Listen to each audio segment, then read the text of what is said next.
Picture this: you're nestled in what feels like a slice of living history, only for a simple delivery wagon to shatter it in seconds. That's the shocking situation unfolding for a dedicated resident at Workington Hall, where a cherished piece of the past now hangs in the balance. But here's where it gets interesting. Could this incident highlight a bigger clash between modern progress and preserving our heritage? Let's dive into the details and see why this story is sparking so much conversation. Karen Lord, a longtime tenant at Hall Park Lodge right at the entrance to Workington Hall, is absolutely devastated. She's called this spot home for 13 years, and on Monday, she witnessed a delivery wagon plow into the historic gate Pier next to her property. The impact? The structure, a Grade 2 listed building, that's a special designation in the UK for sites of architectural or historical importance, often protecting them from unnecessary changes, was left damaged and broken. As a beginner's note, Grade 2 listings include thousands of buildings across the country, from quaint cottages to grand estates, helping ensure their stories aren't erased by time or development. This gate pier isn't just any old stonework, it's adorned with a carved unicorn head, the emblem of the Curwen family who once owned Workington Hall. Experts believe it dates back to the late 18th century, making it a tangible link to the area's rich past. You can imagine how Karen felt. She was mortified, watching a piece of Workington's heritage crumble right outside her door. And to add to the drama, a safety cordon has been set up around the damaged lodge, blocking access and underscoring the severity of the hit. The backdrop: ongoing construction at the nearby Hall Park. A major £1.9 million project for the new West House is underway, set to feature a horticultural centre and cosy cafe once complete. This means heavy traffic on Ladies' Walk, the road right past Karen's home, with vehicles constantly zooming by. Cubby Construction Limited, handling their work, insists their trucks weren't at fault. This was caused by a third-party delivery vehicle bringing in materials. Fair enough, they've stepped up. They helped tidy up the debris and even carefully relocated the intact stone unicorn head and its base to Karen's garden for safekeeping.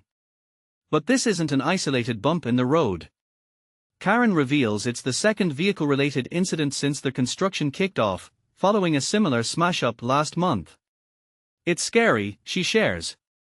It got bashed by a wagon on September 11th, then hit again on Monday. All I wanted was the unicorn. All I wanted was for them to remove it. It's the history of the Curwen family. That's a bit of history for my grandchildren. Her words paint a vivid picture of the emotional toll, especially with safety concerns looming. The property's wall now leans inward, raising fears it could collapse. All of this is going to come down, she worries. If it has to come down, it can go back up. And with her granddaughters eager to play in the garden, she can't help but add, they're not allowed because what if the bricks go down? Karen's attachment runs deep. She calls the lodge her dream come true. 30 years ago, she applied to live there but didn't get in. Years later, hearing it was slated for demolition, she fought hard to save it, applying again and finally succeeding. I love my little lodge, she says fondly. When I come back from doing my shopping, I still walk across the road and think, that's mine. It needs to stay here. Yet, the current scene is pure bedlam, with construction chaos at Hall Park and road improvements at Ramsay Brow making her life a whirlwind. I'm not coping, she admits. I've never had anything like this before. I want this little bit of history to be kept and looked after and not ruined. It's my little lodge. All I can do is try my best to keep hold of it. On the official side, David Elwood from Castles and Coasts Housing Association, the owners, expresses regret.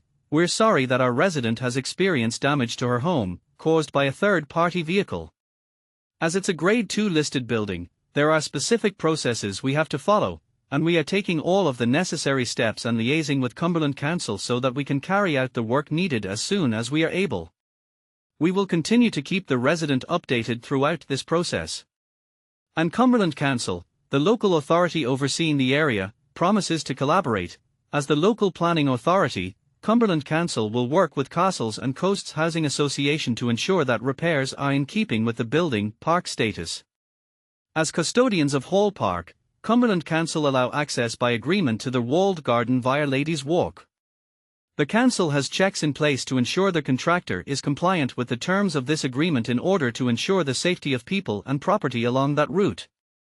As the funder for Westhouse's construction project, Cumberland Council have met them and their contractor to discuss how they will prevent deliveries and access causing any risks to safety or property on Ladies' Walk. Now, this is the part most people miss. While everyone's scrambling to fix the damage, it raises a thorny question. In an era of rapid development, how do we balance preserving irreplaceable history with the need for progress? Is it fair that a tenant's peaceful home gets caught in the crossfire of construction trucks, or should stricter protections be in place for listed sites? Some might argue that accidents happen and the companies are doing their best to respond, but others could see this as a symptom of prioritizing timelines over heritage. And here's where it gets controversial. Could this incident be a wake-up call for better traffic management in historic areas, or is the real issue one of personal responsibility from drivers? What if, in a counterpoint, we consider that without these projects, communities might miss out on new facilities like cafes and gardens that bring people together? What are your thoughts? Do you side with Karen in demanding stronger safeguards for our historical treasures, or do you think modern developments deserve more leeway? Should councils enforce stricter rules on vehicle access near listed buildings? Drop your opinions in the comments below. We'd love to hear your perspective and spark some lively debate.